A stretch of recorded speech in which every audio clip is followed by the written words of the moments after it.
Et bonjour à tous et bienvenue pour un épisode incroyable, je l'espère, avec le fameux deck profile de Noah Kaiba. Je le rappelle, ce personnage qui est le fils légitime de Gozaburo Kaiba. D'ailleurs, Gozaburo Kaiba, nous avons fait son deck profile mardi dernier. Si vous avez manqué cet épisode-là, n'hésitez pas à aller le regarder avant ou après cette vidéo.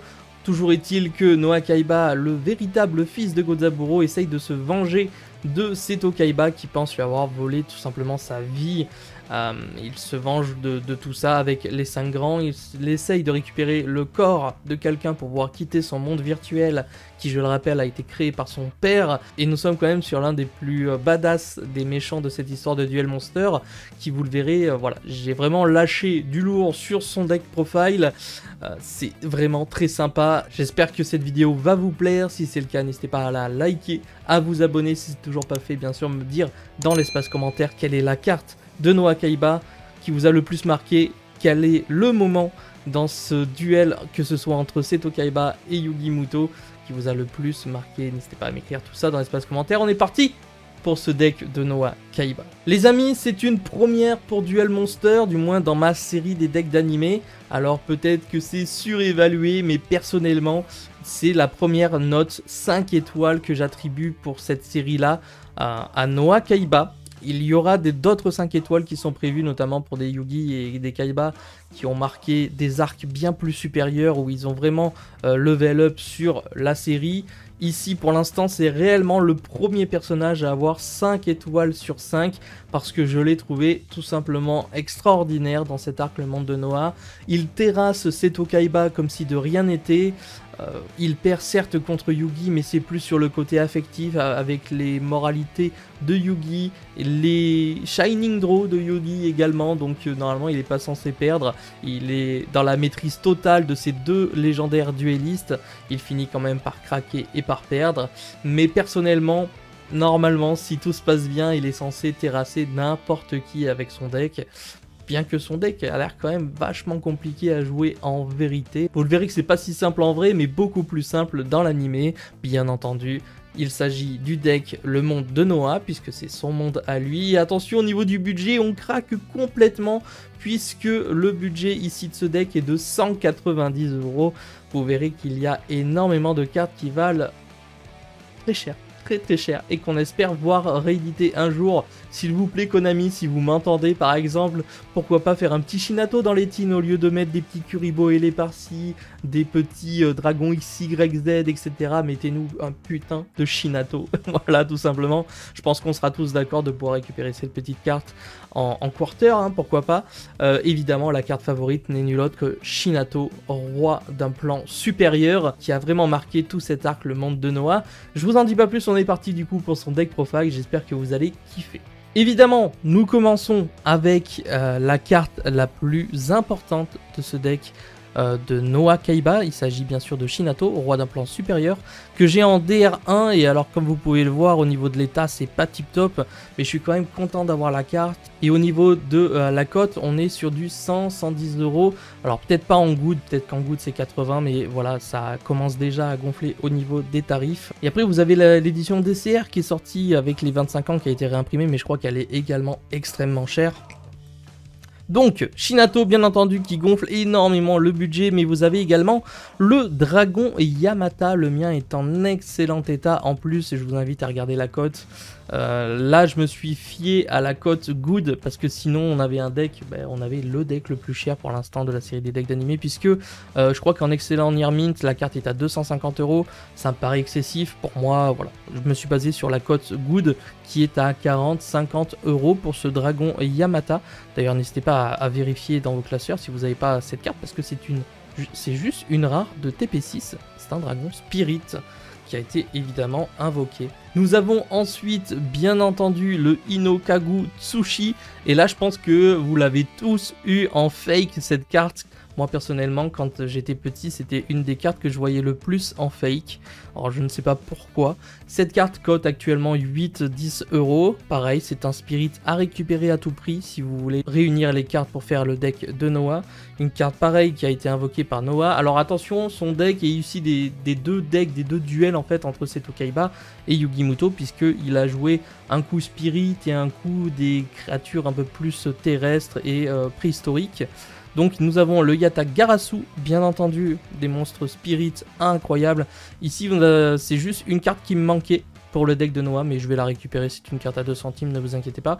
Le long nez, le géant, qui n'a pas été invoqué, mais qu'on voit dans la main de Noah Kaiba, donc une carte à récupérer. Fushi no Tori, bien entendu, on est sur des spirits incroyables. Inaba, le lapin blanc, carte qui a été également jouée par Pegasus de mémoire.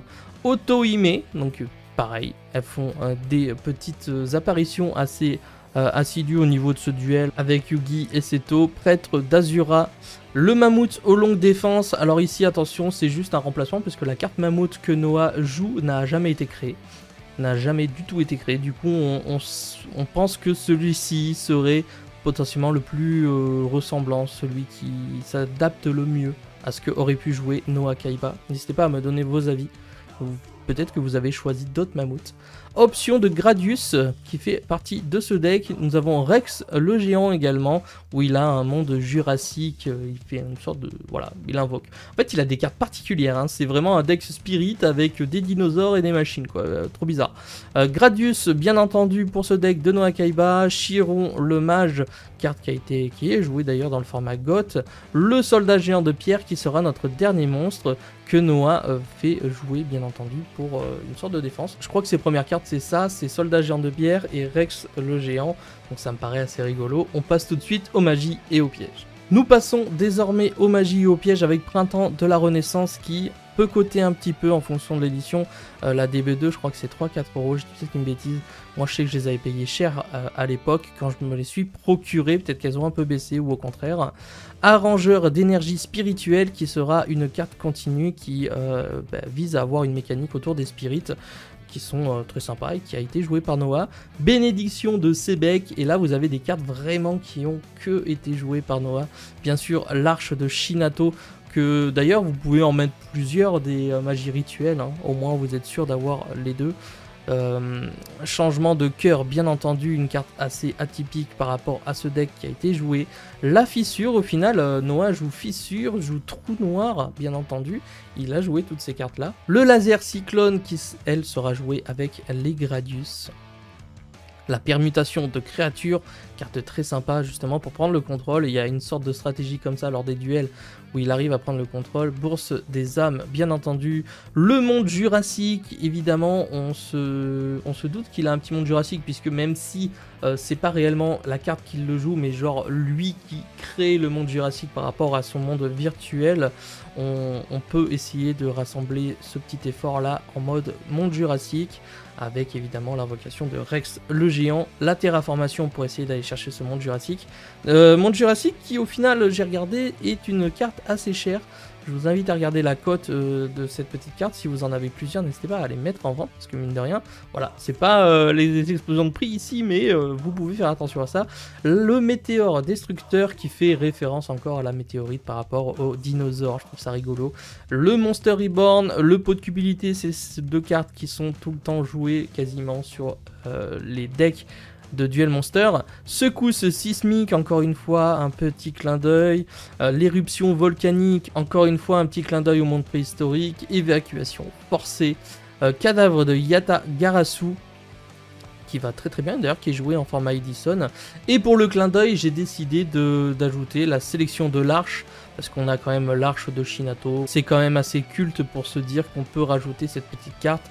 On va payer 1000 livres points et annuler l'invocation d'un monstre du même type qu'un monstre qu'on a sur le terrain et le détruire.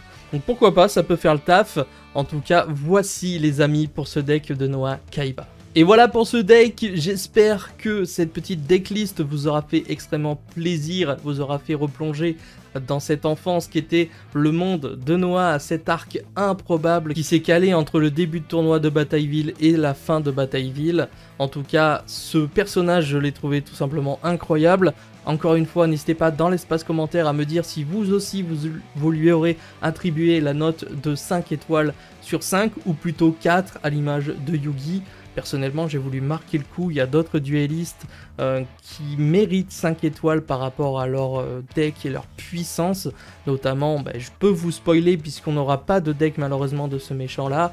Mais si je dois donner une note à Darts, personnellement, je lui mets 5 étoiles sur 5. Il est juste imbattable, incroyable. Son deck, il est pété de chez pété. Malheureusement, Konami n'a pas du tout sorti les cartes de Darts. Donc à l'heure actuelle, il n'y aura malheureusement pas de carte de Darts lorsqu'on sera dans Darts et l'Atlantide, bien entendu. Bref, je vous laisse bombarder dans l'espace commentaire. J'espère que cette vidéo vous aura fait plaisir. N'oubliez pas le petit like, l'abonnement, le commentaire pour le référencement. Et je vous donne rendez-vous pour une prochaine vidéo. Normalement, nous allons attaquer l'arc Darts et l'Atlantide, justement, avec d'autres decks qui ont marqué Duel Monster. J'espère que vous serez donc au rendez-vous. Je vous dis à bientôt pour une prochaine vidéo. C'était Yamiro. Ciao les potes.